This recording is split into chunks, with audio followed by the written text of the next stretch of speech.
তো স্টেজ করা নিষেধ, ওটা স্টেজ না, একটাই চেয়ার ছিল, হ্যাঁ, একটু বসছিল যাতে আমাকে দেখা যায়, কোনো ব্যানার ছিল না, কিছু ছিল না, সামনে চেয়ার গুলো, প্লাস্টিকের চেয়ার গুলো।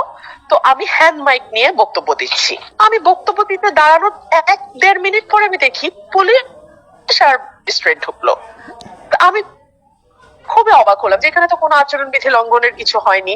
আমি হ্যান্ড মাইকে কথা বলছি, কোনো ব্যানার নাই, আমি ভোট চাই নাই, বা মানে আচরণবিধি কিছু হয়নি। হ্যাঁ, আমি একটু অবাক হয়েছি, বাট অবাক হয়ে আমি বক্তব্য কন্টিনিউ করতেছি। কন্টিনিউ করার পরে 3-4 মিনিট পরে আমি দেখি উনি উপরে উঠে আসতেছে, ম্যাজিস্ট্রেট। হ্যাঁ, মানে আমার স্টেজে, মানে আমি যেখানে বসা, আপনি ওই ছবিটা দেখেন, ওখানে উনি ও কাছে চলে আসতেছে, স্টেজের একদম কাছে। তো আসার পরে আমি একটু অবাক হয়ে তাকাইছি, বাট দেখে সব মানুষ তাকায় আছে, অবভিয়াসলি পুলিশ টুলিশ সহ উনি দাঁড়ানো, তো সবাই তাকায় আছে। তারপর আমি দ্রুত বক্তব্য শেষ করছি আর বলছি যে ইলেকশনের নিয়ম আছে, হয়তো কোনো একটা কিছু ব্যত্যয় হয়েছে, আমাদের ম্যাজিস্ট্রেট সাহেব এসেছেন, দেখি কি হয়। তো এটা বলে আমি বক্তব্য তাড়াতাড়ি শেষ করছি। আমি যা যা বলতে চাইছিলাম কিছুই বলতে পারিনি, তাড়াতাড়ি নেমে গেছি। নেমে আমি ওনারা জিজ্ঞেস করলাম, ভাই কি ব্যাপার?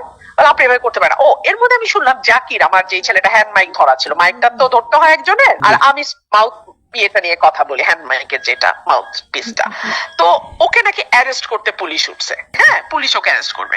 তো তখন আমি নিচে নেমে বললাম, কি ব্যাপার, কি হয়েছে? বলে আচরণবিধি লঙ্ঘন। আমি বলছি, কোনটা আচরণবিধি লঙ্ঘন, কিভাবে? বলে না, আচরণবিধি লঙ্ঘন। কোনটা লঙ্ঘন এটা আর বলে না, কিছুতেই বলে না। তখন আমি রেগে গেছি।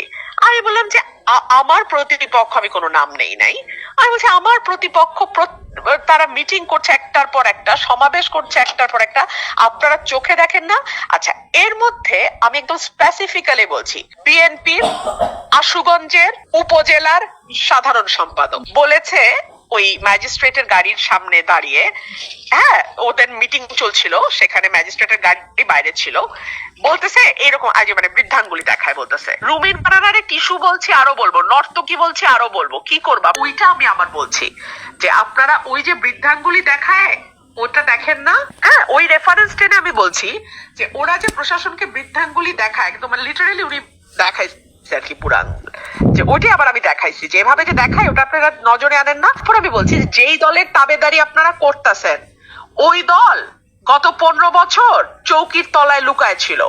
আমি রুমিন ফারানার সামনে ছিলাম, আমার দল লাগে না। ওই তারপর আপনারা যা যা শুনছেন আমি তাই। প্রশাসন নিরপেক্ষ কাজ করছে না, আমি আশা করেছিলাম নিরপেক্ষ করবে, করছে না। আজকে 40,000 টাকা জরিমানা করছে, জানেন?